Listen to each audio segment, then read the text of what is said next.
magandang energy sa umaga, Pangga! Bago na harapin ang buong angas ng bagong umaga, huwag kalimutang magbaon ng pasensya, kabaitan at dasal. Don't you sweat it, baby, it's alright. You were dancing through the lightning strikes. Ito na ang iyong morning body, energy sa umaga. Lihim ng liham. Ang pinakamakulit na girlfriend mo sa balat ng radyo. Isang magandang morning sa inyong lahat! Ako pa rin po nag-iisang girlfriend mo sa radio. My name is Lindsay. Makulit pero may puso, handang makinig sa mga kwento mo. Alam mo, feeling ko kailangan mo na siyang iwan kasi it doesn't make sense. Ang kwento sa lihim ng liham.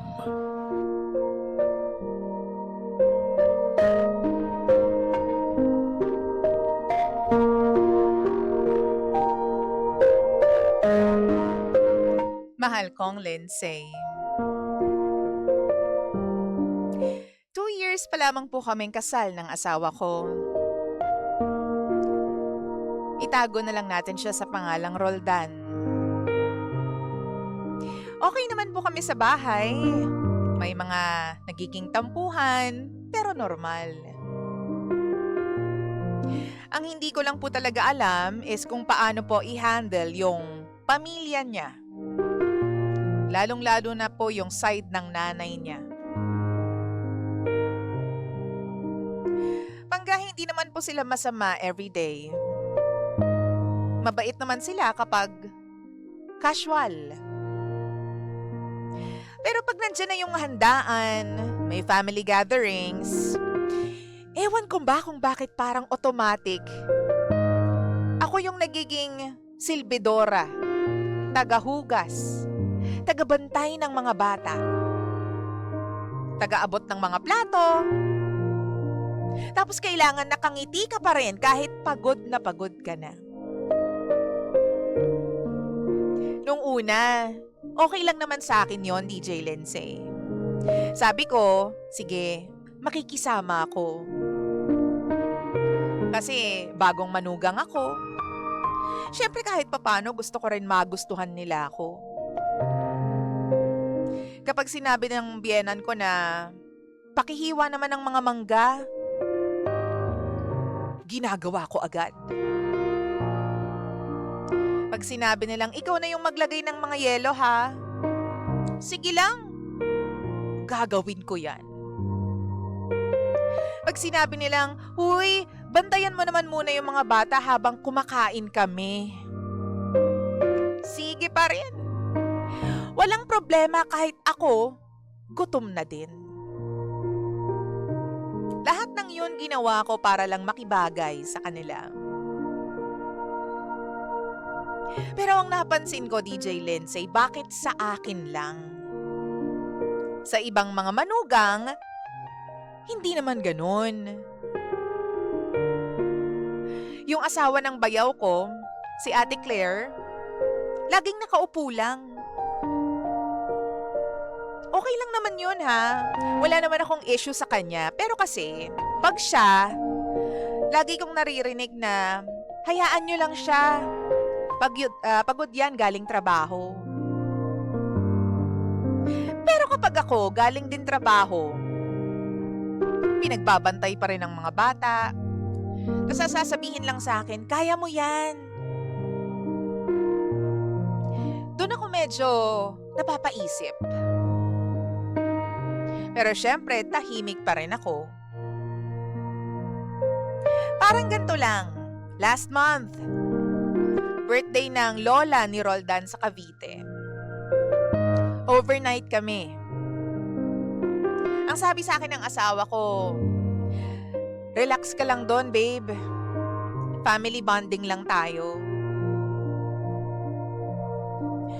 Pagdating namin doon sa lugar na yon, hindi pa ako nakakapagbaba ng bag. Tinawag na kagad ako. Ang sabi sa akin ng biyenan ko, buti Buti dumating ka na.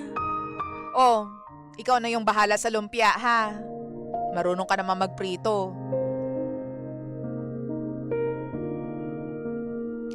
Ang sabi ko, sige po. Wala pong problema, magpapahinga lang po ako saglit kasi galing pa po kami sa biyahe. Tapos bigla ba namang sumagot yung biyenan ko? Ang sabi sa akin ha, ay nako, yung ex ni Roldan dati, kahit kakarating lang, tumutulong agad.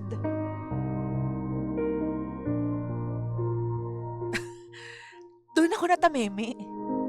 Bakit may usapang ex? Hindi ko alam kung narinig yun ng asawa ko, pero nandun lang naman siya sa tabi. Medyo natawa lang siya.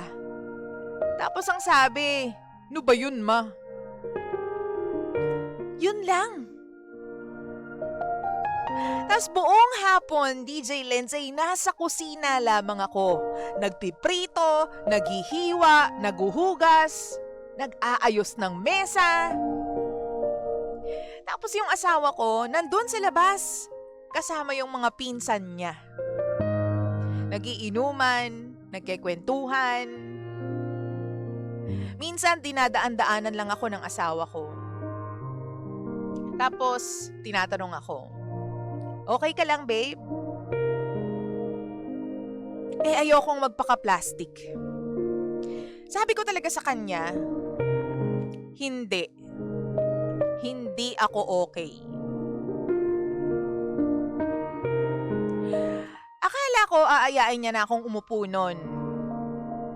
Pero ang sabi niya sa akin, konti na lang yan, babe. Para lang wala silang masabi. Para walang masabi. Ganon. Pero buong kasal namin nakabase sa kung anong sasabihin ng pamilya niya.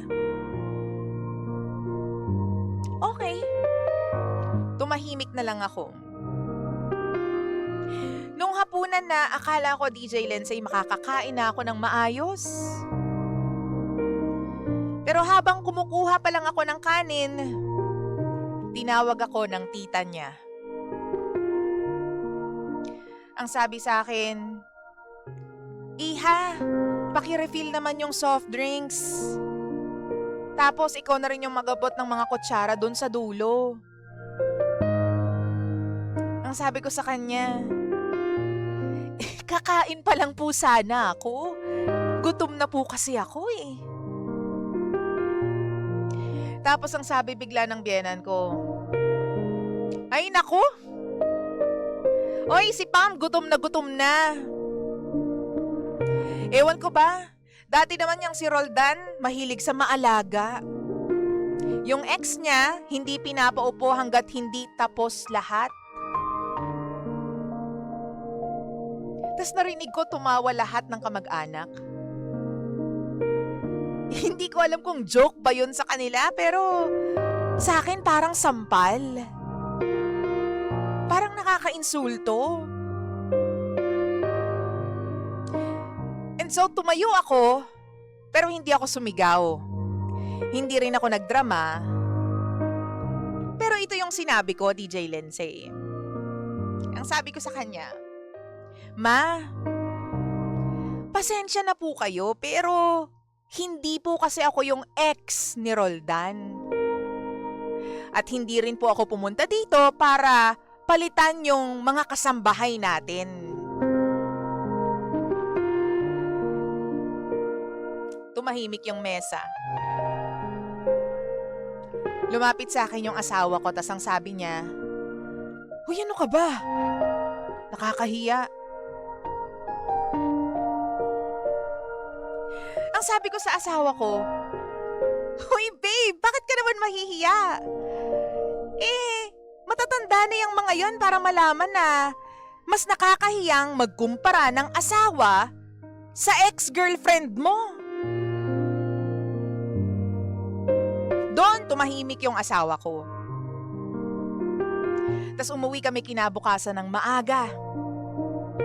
Hindi ako kinakausap ng asawa ko sa biyahe. Pero pagdating sa bahay, ang sabi niya sa akin, sorry. Ang sabi niya, hindi raw niya alam na gano'n na pala yung nararamdaman ko.